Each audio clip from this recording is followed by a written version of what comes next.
Good morning student, आपका एक बार फिर से इंद्र मोहन चौहान मेमोरियल पॉलिटेक्निक के यूट्यूब चैनल पर स्वागत है। बच्चों, आज हम लोग पढ़ेंगे इंडक्शन मोटर में स्टार्टिंग टार्क क्या होती है। जैसा कि आप जानते हैं कि इस सीरीज़ का हमारा ये लेक्चर नंबर 7 है, जो कि इलेक्ट्रिकल 5th सेमेस्टर वाले स्टूडेंट के सिलेबस में जो आपकी मशीन सेकंड दी गई उसमें इंडक्शन मोटर पढ़ रहे हैं। और इसमें आज हम लोग पढ़ेंगे स्टार्टिंग टार्क, यानी इंडक्शन मोटर में स्टार्टिंग टार्क क्या होती है और उसके बाद रनिंग टार्क क्या होती है। तो स्टार्टिंग टार्क कब मैक्सिमम इंडक्शन मोटर में प्राप्त होती है, उसके लिए कंडीशन क्या होती है। उसी प्रकार हम लोग देखेंगे कि रनिंग कंडीशन में कब मैक्सिमम टार्क पैदा होती है और उसके लिए कंडीशन क्या होती है। तो ये टार्क सबसे पहले, यानी जो टार्क होता है जिसको हम लोग हिंदी में बल आघूर्ण कहते हैं, यानी बल आघूर्ण क्या होता है यह मैं आपको बता दूं कि ऐसा बल जो किसी वस्तु को उसके अक्ष के परितः घुमाने का काम करता है उसे हम लोग क्या कहते हैं, बल आघूर्ण कहते हैं, यानी टार्क कहते हैं। इंडक्शन मोटर का जो रोटर होता है, अगर इसमें टार्क पैदा ना हो तो उसका रोटर घूम ही नहीं पाएगा, यानी जब रोटर नहीं घूमेगा तो मोटर हमारी स्टार्ट नहीं होगी। तो इसी हम लोग बल आघूर्ण यानी टार्क के बारे में बात करेंगे। और यह जो टार्क हमारा जब मोटर स्टार्ट करते हैं तो उस समय क्या होता है, किन बातों पर निर्भर करता है, और जब मोटर रन करती है तो उस समय हमारा रनिंग टार्क क्या होता है और किन बातों पर निर्भर करता है। तो आज हम लोग केवल देखेंगे स्टार्टिंग टार्क। तो यह, जैसा कि आपको मैं बताऊं कि यह कुछ मोटर आपको दिखाई दे रहा है, इसके बारे में हम लोग पहले ही पढ़ चुके हैं। यह मोटर के सभी पार्ट्स को दिखाई दे रहे हैं। यह इसका मोटर की बात करें तो यह इसका क्या है, यह इसका रोटर होता है, जो कि केज टाइप का हमारा रोटर है। रोटर की कंप्लीट संरचना कुछ इस तरह से दिखती है जैसा कि यहाँ पर आपको दिखाई दे रहा है। ये जितने भी इमेज हैं आप प्लेलिस्ट में इन सब के बारे में पहले से ही वीडियो देख सकते हैं, परंतु आज की क्लास देखने के लिए इसके पहली वाली क्लास को आपको देखना ज़रूरी है, तभी आज की क्लास आपको समझ में आएगी। फिर भी अगर आप क्लास नहीं देखेंगे इसके पहली वाली क्लास को, तो भी मैं आपको पूरा समझाने की कोशिश करूंगा और आपको 101% ये समझ में आने वाली है। परंतु और अच्छे से समझने के लिए आपको मैं सजेस्ट करूंगा कि आप इसके पहली वाली क्लास ज़रूर देखिए जो है। तो आइए हम लोग आज पढ़ने वाले starting torque of induction motor, ये हमारी आज की टॉपिक है। तो जैसा कि हम लोग यहाँ पर हेडिंग डाल दे रहे हैं,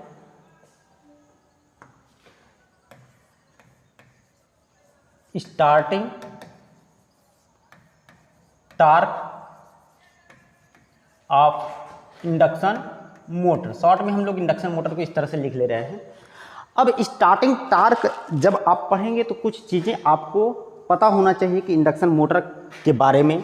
जैसे मैं यहीं पर आपको बता दूं कि यह R2 क्या होता है, यह I2 क्या होता है, यह E2 क्या होता है, यह Z2 क्या होता है, यह cos phi 2 क्या होता है, cos phi 2 क्या होता है, और आपका X2 क्या होता है।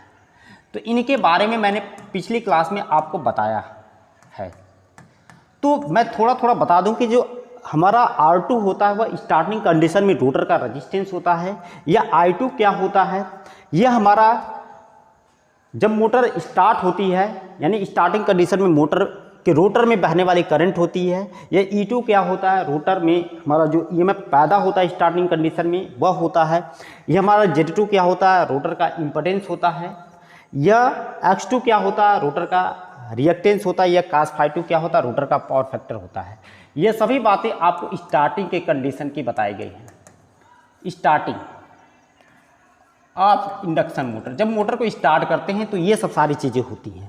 तो यहीं से कुछ चीज़ें आपको पता होना चाहिए कि I2 बराबर क्या होता है। जैसे I बराबर V/R होता है, तो यहाँ पर I2 बराबर क्या होगा, E2 बटे क्या होगा, Z2 होगा। और यहाँ पर देखिए E2 और Z2 जो होता है वह किसके बराबर होता है, R2 का स्क्वायर प्लस क्या होता है, X2 के स्क्वायर के बराबर होता है। यह E2 आपको बता ही दिया कि यह हमारा रोटर में इंड्यूस्ड EMF होता है। Z2 अगर आप लिखेंगे तो Z2 बराबर आप यहीं से लिख सकते हैं क्या होता है, R2 का स्क्वायर प्लस X2 का स्क्वायर होता है। cos phi 2 बराबर क्या होता है, अगर आप लिखना चाहें तो cos phi 2 बराबर क्या होता है, R2 बटे क्या होता है, Z2 होता है।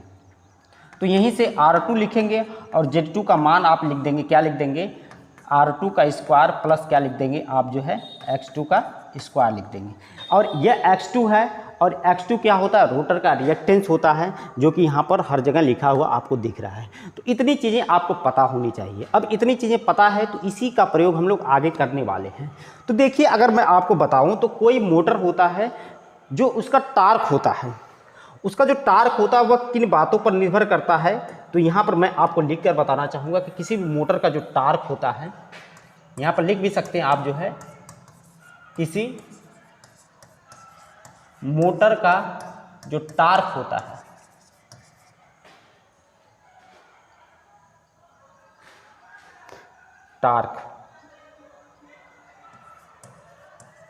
टार्क जो होता है उसको हम लोग अगर T से लिख रहे हैं तो T इज डायरेक्टली प्रोपोर्शनल क्या होता है, फाई I2 होता है।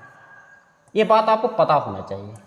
और यहाँ पर पावर फैक्टर का जिक्र नहीं किया जा रहा है। वैसे ये जो टार्क लिखा गया ये किसके लिए लिखा गया है, डीसी सीरीज मोटर के लिए या डीसी मोटर के लिए ऐसे हम लोग टार्क लिखते हैं, डीसी मोटर के लिए।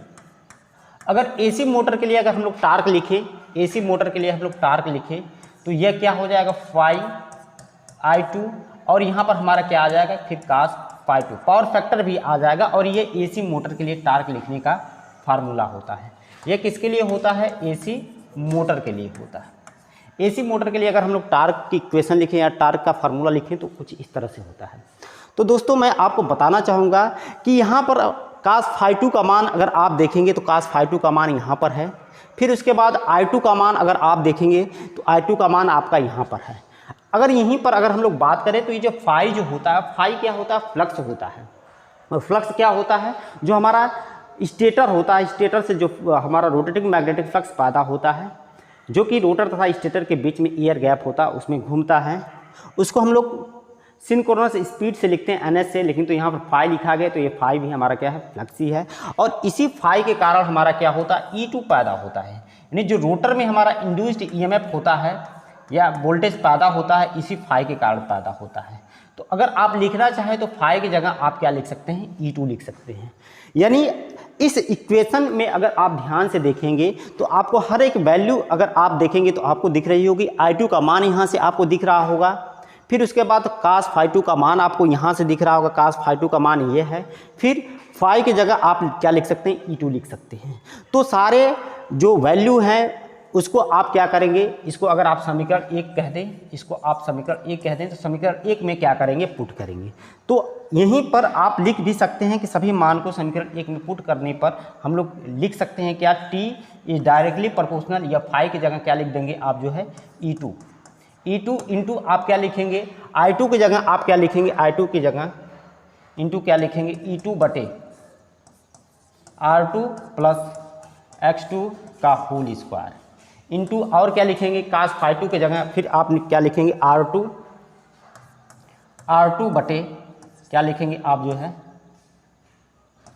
R2 प्लस X2 ये लिखेंगे जो है।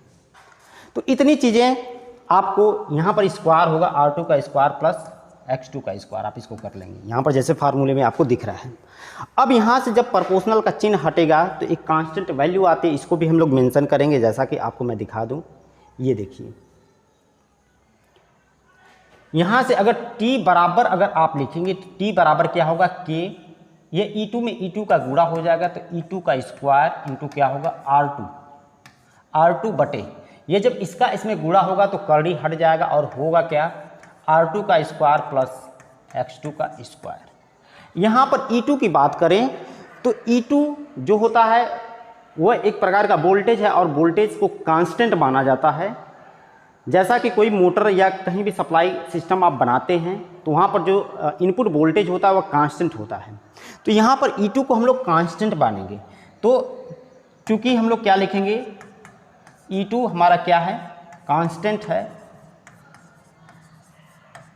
है। तो यहाँ पर जो टार्क होगा वह किसके बराबर हो जाएगा, टार्क बराबर किसके हो जाएगा, ये भी हमने कांस्टेंट मान लिया। और कि हमारा कांस्टेंट है तो एक अनदर कांस्टेंट K1 हम लोग मान लेते हैं।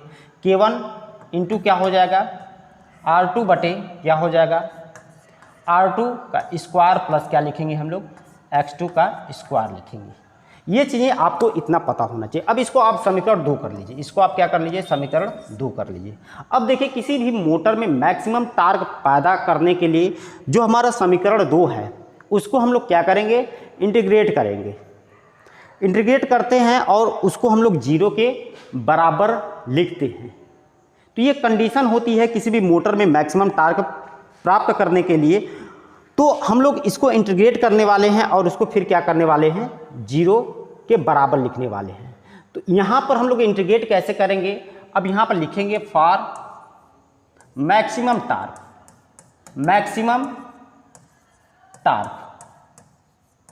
मैक्सिमम टार्क के लिए जो कंडीशन होती है वह क्या होती है, dSt/dr2। dr2 बराबर क्या लिखेंगे, 0 लिखेंगे। ये st का मतलब स्टार्टिंग टार्क होता है और जो हमारा रोटर का रेजिस्टेंस होता है इसके सापेक्ष हम लोग डिफ्रेंशिएट करेंगे और हम लोग क्या करेंगे, उसको 0 के बराबर लिख देंगे। तो डिफ्रेंशिएशन किसका करना है, ये जो हमारा समीकरण नंबर 2 है इसका हमें क्या करना है, अवकलन करना है हमें मैक्सिमम टार्क प्राप्त करने के लिए। तो यहाँ पर अगर आप समीकरण नंबर 2 का क्या करेंगे, जब अवकलन करेंगे तो अवकलन यानी डिफ्रेंशिएशन करेंगे तो इसके लिए जो नियम होता है यहाँ पर देखिए, ये अंश और हर के रूप में है। तो अंश और हर के लिए रूप में है, तो यहाँ पर जो अवकलन का नियम होता है क्या होता है, हर इंटू अंश का अवकलन माइनस अंश इंटू हर का अवकलन बटे हर का स्क्वायर। तो ये आपको लिख भी दूँ कि जो अवकलन का नियम होता है वह क्या होता है, चूँकि आपको सहूलियत हो जाएगी।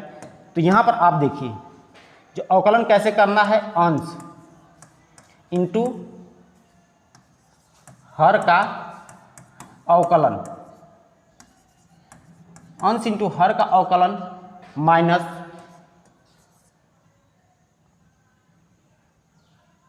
हर इंटू अंश का अवकलन बटे हर का स्क्वायर, हर का वर्ग। ऐसे आपको क्या करना है, अवकलन करना है और इसी अवकलन के आधार पर आप जो है यहाँ पर आगे बातें लिखेंगे। तो यहाँ पर अगर आप देखिए, जब ये समीकरण नंबर 2 का आप अवकलन करेंगे, इसका अवकलन करेंगे तो सबसे पहले क्या लिखेंगे, अंश। तो अंश हमारा क्या है, r2 इंटू हर का अवकलन, तो हर ये है और इसको x2 के सापेक्ष हम लोग क्या करेंगे, अवकलन करेंगे। और जब x2 के सापेक्ष अवकलन करेंगे तो ये हमारा r2 जो इतना पद है ये 2r2 हो जाएगा, इंटू क्या हो जाएगा 2r2, और ये हमारा कांस्टेंट पद है तो ये 0 हो जाएगा। तो ये इतने बातें आपको लिख दिया गया है। फिर माइनस अंश, फिर क्या लिखेंगे, सॉरी हर क्या लिखेंगे, r2 का स्क्वायर प्लस x2 का स्क्वायर इंटू अंश का अवकलन। अंश हमारा r2 है और r2 का r2 के सापेक्ष जब अवकलन करेंगे तो उसका अवकलन कितना आएगा, 1 आएगा।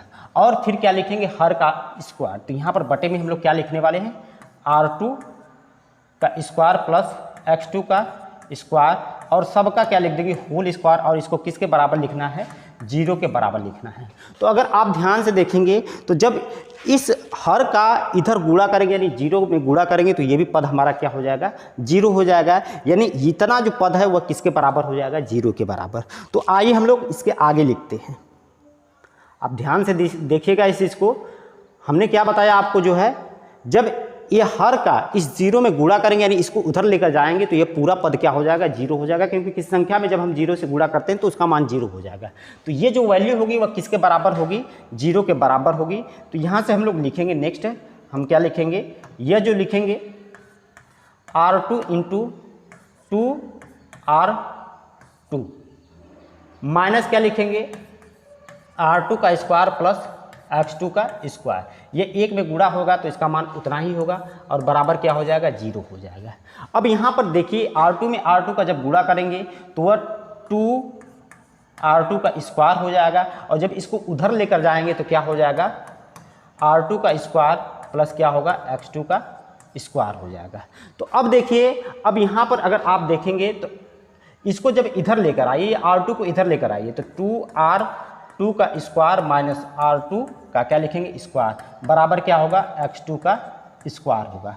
अगर फिर आगे आप यहीं से लिखेंगे तो देखिए 2r2 का स्क्वायर में से r2 का स्क्वायर जब घटाएंगे तो क्या हो जाएगा, r2 का क्या हो जाएगा, स्क्वायर हो जाएगा, बराबर क्या हो जाएगा, x2 का स्क्वायर हो जाएगा। तो स्क्वायर से स्क्वायर आप काट सकते हैं तो क्या लिख सकते हैं, r2 बटे क्या लिख सकते, r2 बराबर क्या लिख सकते हैं, x2 लिख सकते हैं। ये देखिए बड़ी ही इंपॉर्टेंट चीज़ आपको निकल के आई सामने कि स्टार्टिंग कंडीशन में जब हमारा रोटर का जो रिएक्टेंस होता है रोटर के रेजिस्टेंस के बराबर हो जाए तब उस समय स्टार्टिंग में अधिकतम टार्क पैदा होती है। तो ये यहाँ से आप देख सकते हैं, इसको नोट में आप लिख भी सकते हैं। क्या लिखेंगे, क्या लिखेंगे नोट में आप जो है, नोट में क्या आप लिखेंगे,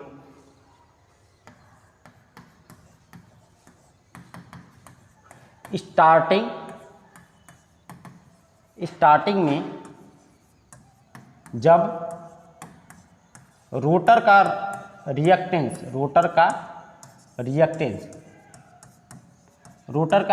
जिसको हम लोग किससे लिखते हैं, x2 से लिखते हैं।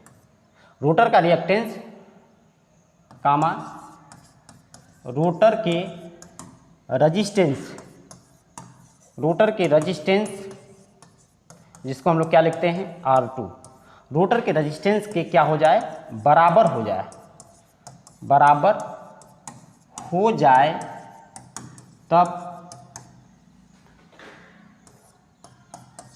स्टार्टिंग में मैक्सिमम टार्क हमारा क्या होता है, मैक्सिमम टार्क क्या होता है, पैदा होता है, मैक्सिमम टार्क पैदा होता है। तो इतनी बातें आपको क्या है पता होना चाहिए, ये बड़ा ही इंपॉर्टेंट है। एग्ज़ाम में आपको अक्सर पूछा जाता है कि स्टार्टिंग की कंडीशन क्या होती है जब हमारा मोटर में मैक्सिमम टार्क पैदा हो या अधिकतम टार्क पैदा हो। तो स्टार्टिंग में जब रोटर का रेजिस्टेंस रोटर के रिएक्टेंस के बराबर हो जाता है तो उस समय हमारा अधिकतम टार्क पैदा होता है और रनिंग के लिए अलग कंडीशन हमारी बनती है। तो ये आज की हमारी क्लास थी जो कि मैंने आपको बताया। एक बार फिर से अगर आप देखना चाहें तो इस क्लास को देख सकते हैं। जैसा कि मैं आपको एक बार रिवीजन करा दूं, ये देखिए यहाँ से हमारी क्लास स्टार्ट हुई थी।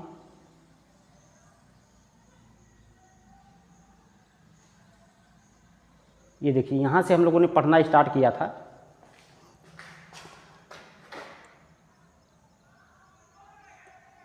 हाँ, ये अब सही है। देखिए starting torque of induction motor, तो स्टार्टिंग टार्क जो होता है, सबसे पहले स्टार्टिंग में जो पैरामीटर होते हैं उसके बारे में आपको यहाँ पर लिखा गया। R2 स्टार्टिंग में रोटर का रेजिस्टेंस होता है, I2 रोटर में बहने वाली करंट होती है, E2 रोटर में पैदा होने वाला वोल्टेज होता है, Z2 रोटर का प्रतिरोध या इम्पीडेंस होता है, cos ∅2 रोटर का पावर फैक्टर होता है, X2 रोटर का रिएक्टेंस होता है। ये इतने के बराबर होते हैं। ये चीज़ें मैंने इसके पहली वाली क्लास में करवा दिया है। यहाँ पर फिर मोटर के लिए जो टार्क आपने लिखा है, यह जो टार्क होता है वह डीसी मोटर के लिए होता है, यह जो टार्क होता है वह एसी मोटर के लिए होता है। इसमें cos ∅2 की वैल्यू आपको यहाँ से रखी गई, I2 की वैल्यू रखी गई और ∅ जो होता है वह E2 के बराबर है। इतना सब मान रखने के बाद आप क्या यहाँ पर निकाल कर लेकर आए, आप समीकरण नंबर 2 पर आए। समीकरण नंबर 2 में आप T बराबर क्या लिखे थे, K1 R2 का स्क्वायर प्लस X2 का स्क्वायर आपने लिखा था। अब मैक्सिमम टार्क के लिए जो कंडीशन होती है वह होती क्या है कि जो हमारी स्टार्टिंग में हमारा जो स्टार्टिंग टार्क होता है उसको हम लोग रोटर रेजिस्टेंस के सापेक्ष डिफ्रेंशिएट उसका करें, उसका अवकलन करें और उसको 0 के बराबर रख दें तो हमारी स्टार्टिंग में मैक्सिमम टार्क मिलता है। तो इसको डिफ्रेंशिएट करने के लिए, यानी अंश और हर के रूप में कोई चीज़ लिखी गई, उसको डिफ्रेंशिएट करने के लिए फार्मूला होता है अंश इंटू हर का अवकलन माइनस हर इंटू क्या होता है, हर इंटू अंश का अवकलन बटे हर का वर्ग या हर का स्क्वायर। तो इसी के माध्यम से आपने इसका अवकलन किया और अवकलन करने के बाद जो है इसको 0 के बराबर रखा और इसको जब सॉल्व किया तो यहाँ से आपको निकल के आया क्या, जो रोटर का रेजिस्टेंस होगा जब रोटर के रिएक्टेंस के बराबर हो जाएगा तो उस समय स्टार्टिंग में हमारा अधिकतम टार्क पैदा होता है। तो ये क्लास कैसी लगी कमेंट बॉक्स में आप ज़रूर बताइए। वीडियो अच्छा लगे तो अपना सुझाव आप देते रहिए, जिससे हमें मोटिवेशन मिलता है, हमें अच्छा लगता है कि आप वीडियो को देख रहे हैं, हमें फॉलो कर रहे हैं। फिर भी अगर कोई कमी हो तो आप अपना सुझाव ज़रूर बताइए। वीडियो अच्छी लगी तो वीडियो को अपने दोस्तों में शेयर ज़रूर करिएगा। वीडियो देखने के लिए आपका बहुत बहुत धन्यवाद। Thank you.